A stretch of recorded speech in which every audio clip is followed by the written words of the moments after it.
আসসালামু আলাইকুম, স্বাগত জানাচ্ছি গ্রাফিক্স চ্যানেলের আরও একটি নতুন ভিডিওতে। আশা করছি সকলে ভালো আছেন এবং সুস্থ আছেন। আপনি কি ইলাস্ট্রেটরে লোগো, আইকন বা কমপ্লেক্স শেপ সহজে বানাতে চান? তাহলে আজকের ভিডিওটি আপনার জন্য। আজকে আমরা শিখব এমন একটা টুল যেটা দিয়ে আপনি কয়েকটা বেসিক শেপ মিলিয়ে একদম প্রো লেভেলের ডিজাইন তৈরি করতে পারবেন। চলুন তাহলে দেখে নিই শেপ বিল্ডার টুলের পুরো ম্যাজিক।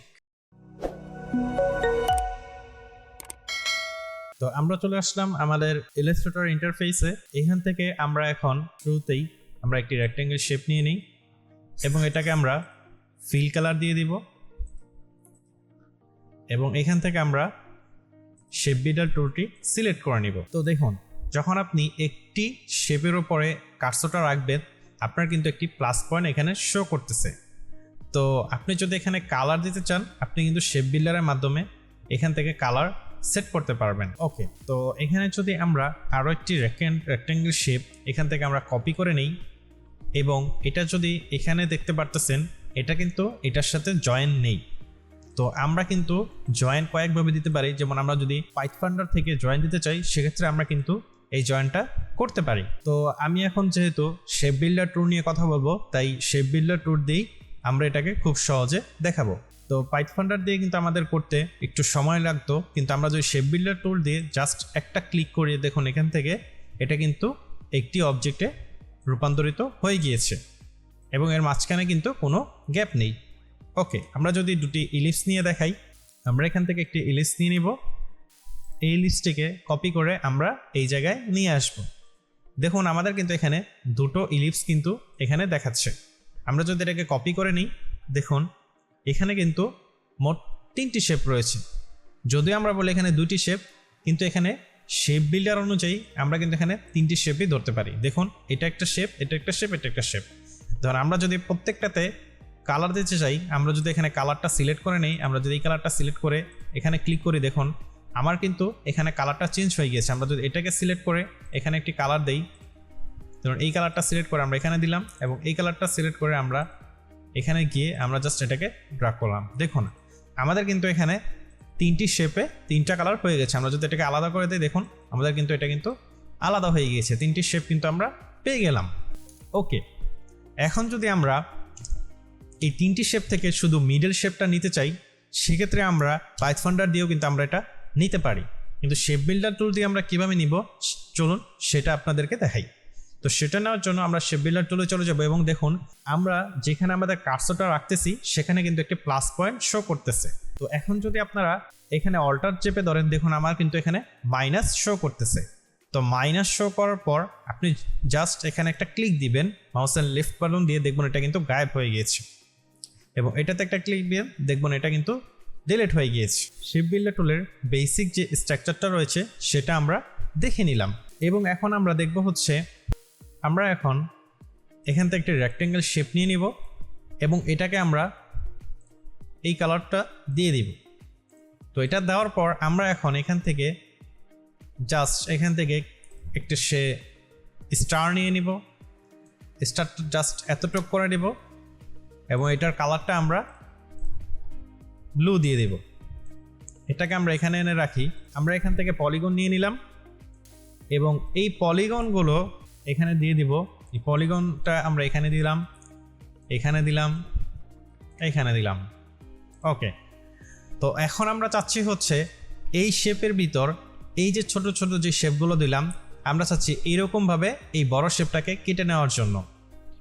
তো এটা আমরা কিভাবে করতে পারি, সেটা করার জন্য আমরা জাস্ট এখানে এটাকে ড্র্যাগ করে ধরবো। আমরা শেপ বিল্ডার টুলে যাব, যে আমরা জাস্ট অল্টার চেপে ধরে এখানে ক্লিক করব, এখানে ক্লিক করব। দেখুন আমাদের কিন্তু এই শেপ অনুযায়ী আমাদের কিন্তু এই শেপটা কেটে দিয়েছে। দেখুন আমাদের কিন্তু এই ছোট শেপগুলোর অনুযায়ী আমাদের বড় শেপের একটা আকার এখান থেকে চলে গিয়েছে। এখন আমরা এইখানে কিন্তু কোনো শেপ নেই। তো আপনারা যদি চান যে এই শেপের ভিতর এখন আমরা আবার কীভাবে এটা দিতে পারি, সেক্ষেত্রে অনেকে হয়তো আবার পলিগন টুল নিয়ে এখানে ড্র্যাগ করতে পারেন। তো সেটাও করতে হবে না, আমি আরেকটা ট্রিক্স আপনাদেরকে শিখিয়ে দিই। সেটা হচ্ছে আমরা এখান থেকে একটি শেপ নিয়ে নেব, নিয়ে আমরা এটাকে হোয়াইট কালার করে দেব এবং এই শেপটাকে আমরা জাস্ট এখান থেকে ধরে আমরা এখানে নিয়ে আসব। দেখুন আমাদের কিন্তু শেপটা কিন্তু নিচে চলে যাচ্ছে। তো আমরা এখান থেকে চলে যাব হচ্ছে অ্যারেঞ্জে, দিয়ে দেবো bring to front. Bring to front দেওয়ার পর আমরা কিন্তু আমাদের যে পিছনে যে শেপটা রয়েছে আমরা কিন্তু সেটা সহ এখানে ধরেছি। এখন কি করব আমরা, এখন আমরা এই শেপটাকে ক্লিক করব, ধরে আমরা এটাকে জাস্ট এটার সাথে মিলিয়ে দিব। তো এটা মেলানো আমরা একদম ইজি, আমরা দেখিয়ে দিচ্ছি। তো এটা তো মিলিয়ে দেওয়ার পর আমরা জাস্ট এই জায়গাটাতে আমরা যদি এখন কোনো কালার দিয়ে দিই, দেখুন আমাদের কিন্তু এখানে কালার চলে এসেছে। তো আমরা কিন্তু এখানে যে কোনো একটি কালার এখানে দিয়ে দিতে পারি আমরা কিন্তু। তো এভাবে কিন্তু আমাদের যে আগের যে স্ট্রাকচারটা ছিল আমাদের কিন্তু সেভাবে কিন্তু এটা চলে এসেছে। তো এভাবে কিন্তু আপনারা এটা কিন্তু বানাতে পারবেন শেপ বিল্ডার টুল দিয়ে। ওকে, তো আমরা এটা দেখে নিলাম। এখন আমরা দেখে নিব হচ্ছে, এখন আমরা একটা ইলিপস নিয়ে নিই। এখান থেকে ইলিপসটা এখানে নিয়ে আসবো এবং এটাকে আমরা স্ট্রোকে করে দিলাম। স্ট্রোকে দেওয়ার পর আমরা এখান থেকে কপি করে এখানে নিয়ে যাব। এটার মিডল থেকে এটার মিডল পর্যন্ত আমরা নিব। তো দেন আমরা এটাকে কপি করে আমরা নিব হচ্ছে এটার মিডল পর্যন্ত এবং এটাকে আমরা কপি করে এখানে নিয়ে যাব। ওকে, তো আমাদের শেপগুলো বানানো প্রায় শেষ। তো এখন আমরা দেখবো হচ্ছে এটা দিয়ে আমরা কিভাবে শেপ বিল্ডার দিয়ে একটি সুন্দর একটি স্ট্রাকচার এখানে তৈরি করতে পারি। তো আমরা শেপ বিল্ডার নিয়ে নিব এবং এখান থেকে আমরা এটাকে শেপে কনভার্ট করে দিব। এখান থেকে আমরা এটাকে ফিল কালারে দিয়ে দিব এবং আমরা এই জায়গাতে আমরা নিব হচ্ছে ব্লু এবং এই জায়গাতে নিব ব্লু, এখানে ব্লু, এখানেও ব্লু নিব। তো এখন আমরা নিব হচ্ছে গ্রিন বা আমরা অন্য কোনো কালার নিতে পারি এবং এই জায়গায় আমরা দিয়ে দিব হচ্ছে পেস্ট কালার এবং এই জায়গায় আমরা রেড দিয়ে দিই। দেখুন আমাদের কিন্তু এখানে একটি স্ট্রাকচার কিন্তু এখানে তৈরি হয়ে গিয়েছে। এটা কিন্তু এখন প্রত্যেকটা আলাদা আলাদা শেপে রূপান্তরিত হয়েছে। তো যেহেতু একসাথে আছে আপনারা বুঝতে পারছেন না, আমি এটাকে জাস্ট ধরি। দেখুন আমার কিন্তু এটা আলাদা শেপ রয়েছে, এইটা আলাদা শেপ, এটাও কিন্তু আলাদা শেপ এবং এটাও কিন্তু আলাদা একটি শেপে রয়েছে এবং এটাও আলাদা শেপে রয়েছে। অর্থাৎ প্রত্যেকটা আলাদা আলাদা শেপে কনভার্ট হয়ে গিয়েছে। আমরা যদি এটাতে ফিরে যাই, আবার আমরা যদি এটাতে আমরা যদি অন্য একটি কালার দিতে পারি, আপনারা এখান থেকে যে কোনো কালার চেঞ্জ করতে পারবেন। এখানে ইয়েলো দিতে পারবেন বা এখানে আমরা অন্য কোনো কালার দিয়ে দিই।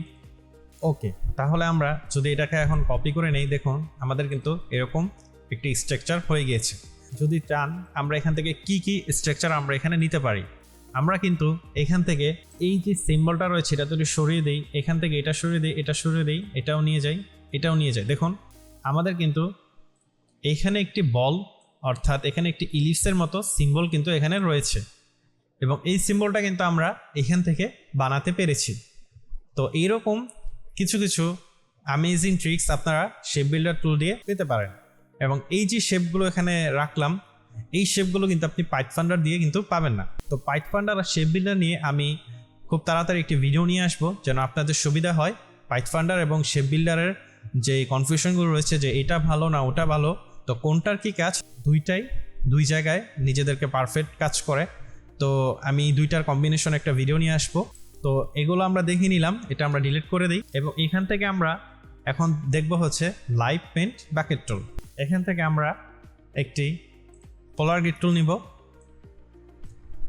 তো এটা নেওয়ার পর আমরা এখানে এটাকে নিয়ে আসলাম এবং দেখুন আমরা যদি এটাকে সিলেক্ট করে নিই এবং পরে যদি আমরা এখান থেকে লাইভ পেন্ট বাকেট টুলটা সিলেক্ট করে নিই এবং এটাকে যদি আমরা এখানে ফিল কালার দিয়ে দিই, দেখুন এখানে কিন্তু কালার শো করতেছে এবং এখানে যদি একটি ক্লিক করে দেখুন আমার কিন্তু এখানে কালারটা চলে এসেছে। আমরা যদি কালারটা চেঞ্জ করে নেই, দেখুন আমি যদি এখানে দিই আমার কিন্তু এখানে একটি কালার চলে এসেছে। আমরা যদি এখানে একটি কালার দিই, আমরা যদি কালার চেঞ্জ করে নেই, এই জায়গায় আমরা কালার দিতে পারবো।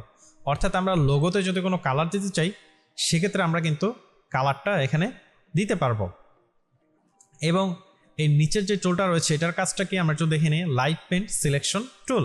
তো এটা হচ্ছে আমরা যেই অবজেক্টটাকে সিলেক্ট করতে চাচ্ছি, অর্থাৎ এটাকে আমরা সিলেক্ট করতে চাচ্ছি এবং সিলেক্ট করে আমরা জাস্ট এটার কালারটা চেঞ্জ করে দিতে চাচ্ছি এবং এটা কিন্তু এখানে চেঞ্জ করা যাবে। অর্থাৎ যেইটাতে আপনি কালার দিয়েছেন সেটা আপনি এখান থেকে একটানে সিলেক্ট করতে পারবেন না। দেখুন, আপনি যদি ডাইরেক্ট সিলেকশন করেন এটা কিন্তু সিলেক্ট করতে আপনার কিন্তু এখানে আনগ্রুপ করে নিতে হবে। আপনি কিন্তু এটাকে সরাসরি এখানে ধরতে পারবেন না, অর্থাৎ আপনি যদি এখানে ডাইরেক্ট কালার দিতে চান সম্পূর্ণটা কিন্তু কালার হয়ে যাবে, এবং এটাকে যদি আপনি এক এক জায়গায় এক একটা কালার দিতে চান সেক্ষেত্রে আপনার কিন্তু লাইভ পেন বাকেট টুলটা আপনার প্রয়োজন পড়বে। দেখুন, আমি কিন্তু এখান থেকে খুব সুন্দরভাবে ইজিলি এখানে কালারটা দিতে পারতেছি। তো প্রত্যেকটা টুলের প্রত্যেকটা বেসিক কাজ রয়েছে, প্রো এবং অ্যাডভান্স লেভেলের কাজ রয়েছে। তো আশা করতেছি আপনারা টুলসগুলোর কাজটা সম্পূর্ণ বুঝতে পেরেছেন। তো আজকের ভিডিওটি এই পর্যন্তই। তো আশা করতেছি আপনারা শেপ বিল্ডার টুলটি নিয়ে ক্লিয়ার হয়ে গিয়েছেন কীভাবে এটি কাজ করে। শেপ বিল্ডার টুল নিয়ে যদি আপনার কোনো কনফিউশন থাকে সেক্ষেত্রে ভিডিওতে জানাবেন, আমি এটা সলিউশন নিয়ে ভিডিও নিয়ে আসার চেষ্টা করব। তো আশা করতেছি সকলে ভালো থাকবেন, সুস্থ থাকবেন। ধন্যবাদ।